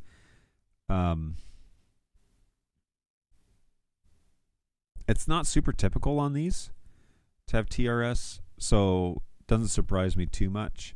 I'm just going to open these in new tabs, because we're wasting a lot of money, or a lot of time going back and forth. Cough button. Nope. This guy. Nope. This guy. Nope. That's essentially what I need, though, is just like 2 buttons, straightforward. TRS on the back. So not that one. And not this one. So it looks like maybe they don't make an announcer's desk that has TRRS, sorry. Esports console, maybe this one, because everybody's got. Yeah, there it is. So TRS headset, and the buttons that you have are main and talkback. Excuse me. So if you had to get wireless units, any idea on a way to actually do that? We need fully remote units for our floor camera ops. Well, probably going to end up having to cross that road sooner than later. Dante does not really like wireless, like Wi-Fi. It's not that it can't be done. It introduced the latency issues. Now with intercoms, you're not really too concerned about latency problems, right? Because whether it gets there in 1 millisecond or it gets there in 20 milliseconds, it doesn't really matter. But I'm pretty sure that the PTP clock stuff is where you're going to have issues, and and how to actually use it. So you would need to somehow enable Wi-Fi on your Dante VLAN, and then have a Dante-enabled device that could talk Wi-Fi. And I just don't think those things exist. Let's just do a quick little search here.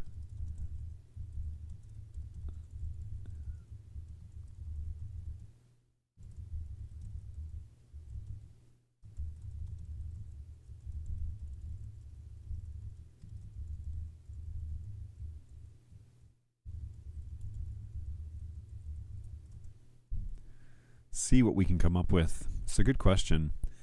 Again, I think think you might run into issues. There is a product called the RTS Romeo, Roameo. Let's go ahead and Google that.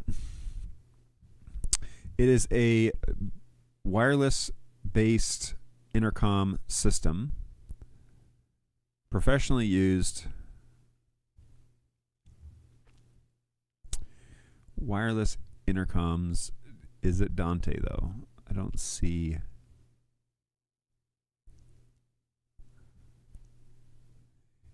Wireless intercom belt pack. Uninterruptible, high quality, license free. It's a digital wireless belt pack system that integrates directly with Dante via OMNEO IP technology, which supports Dante audio transmit. The belt pack connects wirelessly to an access point, delivering high-quality, full duplex intercom audio over a dedicated wireless link. Oh, man. But, it's not standard Wi-Fi. So that's what I think I'm seeing here. It's a standalone unit. And not a standalone unit, but it's a belt pack that talks to its own proprietary device. So this is, okay, that makes sense how you might get away with that. Basically, you buy the transmitter and the receiver. Yeah. So that's what this is. Who knows what this costs? But this would be great for a mobile person, and then the output on here. Whoa. Let's see the front, the back. Okay, so it's just Wi-Fi, Ethernet. I would love to test this because, man, that would be really cool.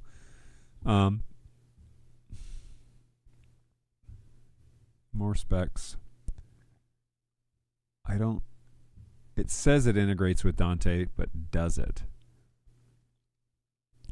And what's the price, right? Where do I buy it?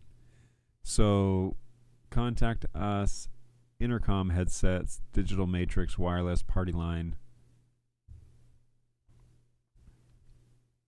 Yeah, so you get a transmitter and a receiver, and transmitter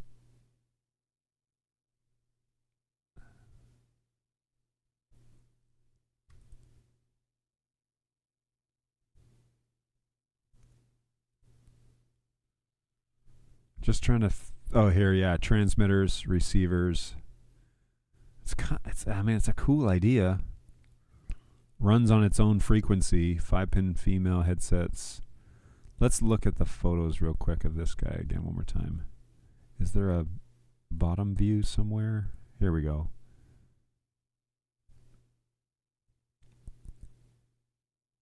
Yoink. Charge, auxiliary I/O, headset, 5 pins. Boy, you'd think that they would put power jack, 5-pin headset. Oh, here. Oh, input connection. Auxiliary. This is for the headset here. Interesting. Yeah, I mean, if you had roaming people, this would be something worth trying. You would need to find a place to demo this, obviously, but kind of a cool idea. I wonder if these guys, RTS, wonder if they're going to be at the show. Let's go ahead and head over to the NAB show real quick. It's almost noon, by the way, so I do need to register now. I'm already done that. I do need to wrap it up here, but here we go. Show floor. Floor plan. All right, here we go. Keyword is RTS. Whoops, that's RTA. That's different. RTS intercom systems. Well, let's rock and roll. Do all I need, though? So, like this here, look. There's a, there's like a big, huge honking device here. Do I have to have that as the brains and... Oh, look, Dante. Oh, how's it doing that, I wonder? Shoot. All I want is to buy a transmitter and a receiver and have two really high quality Dante integratable. It's $22.45 US at B&H for the receiver. And then how much for the belt packs? That's the next question, right? And is that all you need? So their RTS is huge. Wow, they're going to have a huge... I think they've updated this show floor since we've looked last, because Insta360 always has a massive booth. Hollyland, RTS. I need to add this to my planner. So let's do that for a hot second. Oh, whoops.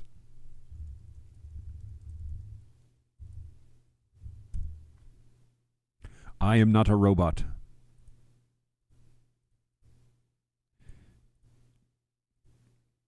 Allegedly. Okay, here we go. RTS saved into my program. What are my show? Where am I gonna go? Look at all these peeps I'm gonna have to see. Who's in the West Hall I'm gonna see? Telstream, Peplink, Ubiquity. Yeah, okay. That sounds right. They won't be like day one, but they'll be one of those days. Central Hall 21. It looks super cool, though. I agree, and I will definitely go to NAB and look and see what I can see. So there they are here in Central Hall. They are close by to... Is Black Magic in this hall? No. So this will probably be our first day. Rode, Netgear, Bird Dog's not here, so they must be in the other big one. But we always go Black Magic, Bird Dog's day 2 because it's just too many people day 1 on Sunday. So yeah, we've got a lot to see, but I definitely want to talk to RTS and talk to them about that option, because that's kind of a cool idea. And I need to put that on my checklist. What a great idea. Thanks for saying something. Wireless Dante headset. If it's, $3,000 or $4,000 to get started, that's something, right? But if then you just have to buy a single pack after that to add to the team. I don't suspect we're going to have too many roaming cameras, but it would be nice to have a headset that could move around. And also you could give it to like a runner, or a camera op that's on the ground. And I'm thinking about adding a camera op with an actual jacket. When my friend comes back from being deployed in Europe, and hopefully that will be near October, then we want to see if we can do some fun stuff, because he's got a great production eye for things. All right, so I'm here, NAB checklist, and I'm going to add a new category, and this is going to be RTS intercom systems, and in there, wireless Dante intercom. Yoink. Oh, that's cool. All right, great. There's going to be a lot to look at in that hallway, because look at this: Scarhoy, Grass Valley, Dante by Audinate. So I've got friends that'll be at that booth, and then RTS, Broadfield, Insta360. This is just the first hallway. Audio Technica, Small Rig, Lilliput, Netgear, Sony, B&H, which B&H we may not hang around too much. But then we turn the corner, come back down, Markertech, down this hallway to Telscript, Canon, go around the corner for Canon, who they're going to have a massive booth. And then you got Atmos on this side. And who else? It'll be about lunchtime. And then around the corner, Marshall. Oh, we didn't even talk about that yet. Shoot. All right, give me one more second because I want to talk about that. Our worship space is fairly large, so wireless is going to be the trick. If I can't make it to NAB, I will eagerly anticipate your report. Is it time for a return to the legendary interview hat? Of the legendary interview hat? Potentially. I'm very surprised that Doug showed up. He is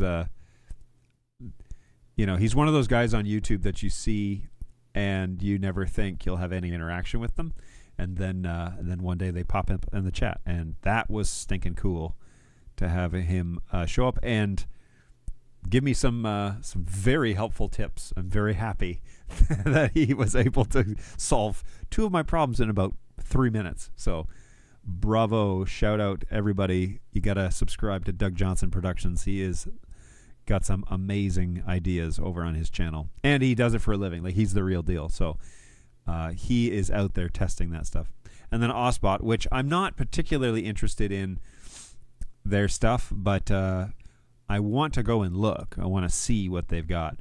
Then I don't really have anything inside TV and radio, although my direct report, who will be coming with me, Dave, he may be interested in wandering through here because it's also kind of something that we do. So we may wander through here just to see, and then that might round out day one. Like I said, more of these have... Oh, look, Monoprice is here. Let's add that. More of these booths have been filled out since we talked last, which is like a month ago. And this show is 1 month away. It starts on the 19th, right? So today's the 19th of March. We are 1 month away. So pretty awesome stuff there. Industry leader in manufacture, install technical furniture. Okay, I want to put that to the planner. Just to see what they got. Hopefully it's a good, impressive booth. Who else? Grass Valley. The only reason I have Grass Valley on here is because I want to go up to one of their people and say, so what do you actually do? Like, what is the thing you do? Is it just only high-end broadcast, or is it something other than that? Because I can never figure out what Grass Valley actually does. Ever since the first time I heard of Grass Valley was when Dr. Cross left New Tech, NAB, whatever, and went to Grass Valley as their like head honcho guy for a while, and then it didn't really work out. And then so I started like Googling it. This was when I was at Bird Dog. So I was like, what is it that they actually do there? And I couldn't figure it out. So I still don't know, and I just want somebody to like tell me and impress me. That would be great. I'd be all about that. Clearcom, we're not probably going to stop at Clearcom this year because we have a Magewell. Okay, we need to go to Magewell because we have a system already, and there's no need for us to look any further at this time. So I've got an AV Lifesaver adapter that lets me connect an intercom belt pack to a computer or phone's TRRS port. Integrating comms to Zoom is super handy. Could be a good solution for bringing people in wirelessly. Have a Zoom call that people can join, even just to be able to listen. You could even use a USB-C Dante adapter or a virtual sound card. That's true. There are many ways to skin this cat, which is such a morbid phrase. Yeah, so there are a lot of intercom systems. There are several, not a lot, but there are several that you just join like a Discord and then your phone becomes your intercom. And that's like very straightforward, basic, like that, and it works. I've seen it work. Totally makes sense to me that, if you're just trying to get off the ground and have an option, definitely. Oh, Hollyland. I'm going to put Hollyland on here, but I'm not terribly interested in what they've got going on because they've got headsets mostly, like headsets and microphones, and I think I'm good. If I buy a microphone, it's probably going to be a Rode. It's not going to be a Hollyland in that fashion. That's what we're going to suggest. Anyway, the So yeah, you can just fire up a Discord server and then have everybody join with their microphone off of their phone, and then everybody just wears their own earbuds, and that's it. That's the intercom system. I really like the fact that the high level of integration that we have now with Dante. Basically, I can add anything I want to the intercoms or reduce anything that I want from the intercom. So yeah, I'm pretty excited about that. I like the one that I have, is what I'm trying to say. PoE powered Dante speakers. There are many ways to paint that fence. Yeah, so I've looked at the PoE Dante speakers, the integrated ones. There's really only like one pair out there and they want $600 or $700 per speaker. And I thought, man, if I was in the manufacturing world, I would do that in a heartbeat. Because yes, every studio, every production room, like Yamaha, I'm not too sure. Like, yeah, you can add a dongle to the back of it for $150, but like, why not integrate it, right? Like, make it inexpensive, make them high quality, brand name recognized speakers, and add the Dante card in there to decode, and that can then decode left and right, and you can daisy them together, and that's that. Or you could have one card in each, I guess. But the cards can't cost more than $150 because that's all the AVIOs are. So a decode card, it's got to be under $100 to actually make it, manufacture it. And so the speakers could be $200 or $300 and be entry-level desktop speakers and work really well. I have a set of speakers here that I will, when I move to the barn, I will put an AVIO decoder on them for left and right, and then that will be that. So then they'll be Dante enabled, which means then I can route a desk microphone or this thing, right, as my intercoms and have their audio coming out my speakers. So there's that. Okay, one more haul, and then we probably should do something today because I've got to run back to my kids' school because there's a program this evening, of course. So the West Hall is, there are some folks here. This is the one we already looked at. The North Hall, that's right. The West Hall, you have to like go on a trek across Vegas to get to it. Okay, so here is our morning travels, our daily travels.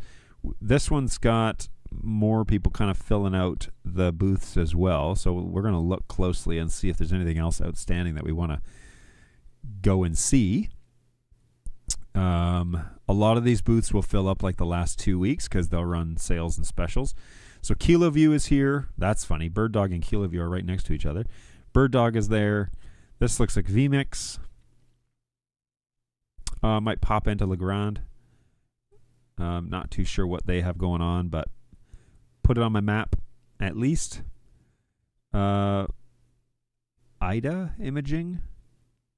They're okay. They've got, that is definitely a computer generated picture. So they've got some stuff. VizRT is here. Seating area. Oh, Sonnet. Yeah, let's go see Sonnet. I'm going to ask them why their crap is so expensive. Elgato is here. This will be a fun day. I'm looking forward to these so far. Oh, New Blue. I got to go there because you know who's at New Blue? Buddy from Bird Dog is there. My friend from California. I was just talking to him about he's going to be at the New Blue bench, and of course for some reason my brain is blanking on, where is he here? There he is. Ian Foster. Ian, I'm so sorry. Yes, Ian will be at NAB, and I'm going to go by and say hi because he was a good friend at Bird Dog. He was a good salesman too, and yeah, it'll be great to catch up with him. What else we got here? Any of these where you see and you're like, oh, John, you should definitely go in there. Just say so. Be interested. Oh, food concessions. Expensive food concessions. Liftgate, These are all cool. HP. I don't really need to see any of these guys. The Weather Company, that's always funny that they're there. Seagate Technologies, nah. Ooh, Live View. Maybe we'll pop into Live View. They're not applicable to us right now, but it's always fun to see what they've got going on.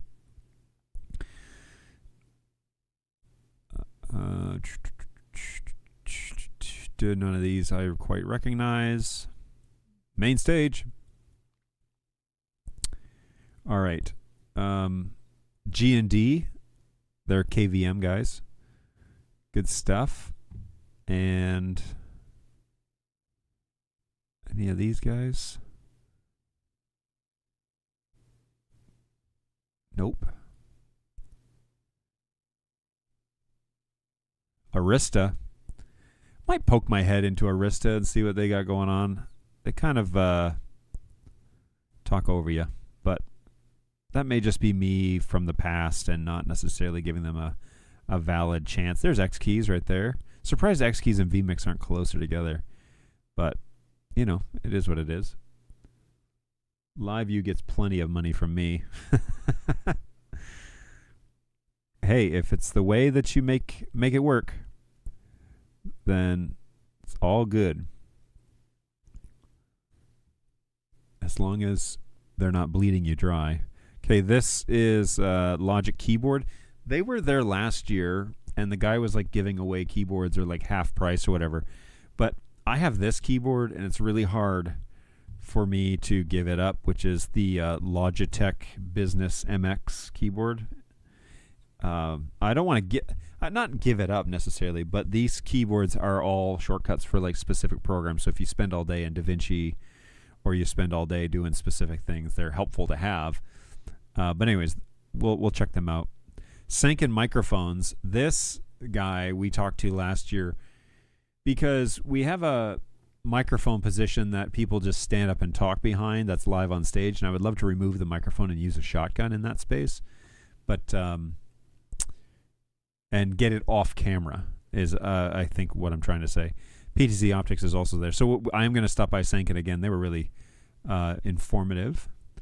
Ross Video is... I don't know if I need to go into Ross or not. I guess this would be a good place to see... what are they called? Those chassis. We need to probably poke our heads into there. So, and maybe Avid as well. We'll add it to the planner. Nothing major. AJA is there. I'll peek my head in there. Blackmagic Design. Probably don't need that one, but you know, Blackmagic's here, and they're usually at the main entrance. Yeah, so they have that whole corner. So the way you walk through here is like this, or like this. I guess you probably shouldn't because you would miss all those guys in the middle.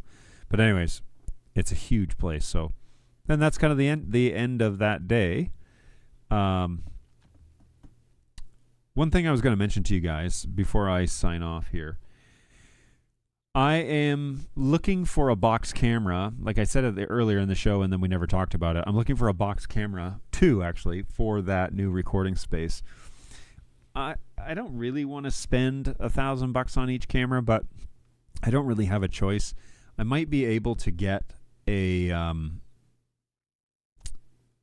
like you could do like a Mackie Ultra, which is a bird dog camera. It's not a very wide lens. It's like 81 degrees, whereas you could get a Marshall camera that is 110 degrees or something like that. So I really want the wide eye in that space, specifically in the space for my production. But then the secondary camera, that will be inside the recording booth. But then the secondary camera, I want it to be actually a little bit more cinematic because kind of like this as a secondary option for the live stream. So I would set up a playlist again that basically is this shot and another shot. And if I can get them at a reasonable price, then I might buy multiples. So I'm still thinking it through. I really want to, when I go to Bird Dog, in a month at NAB, I'm going to take a very close look at the Mackie Ultra, because I want to. That might be an easier way to do it, and I might be able to get it for through Keystone. I might be able to get it for a decent price, but I'm not 100% sure what I am going to do there, because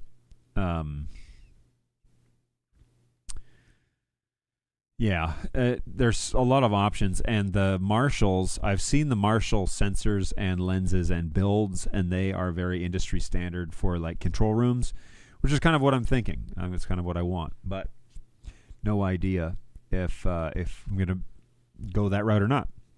I didn't know if anybody had any experience with Marshall cameras as POV cameras for those types of spaces, but that's one of the things I'm developing, which is why behind the TV there are two network ports.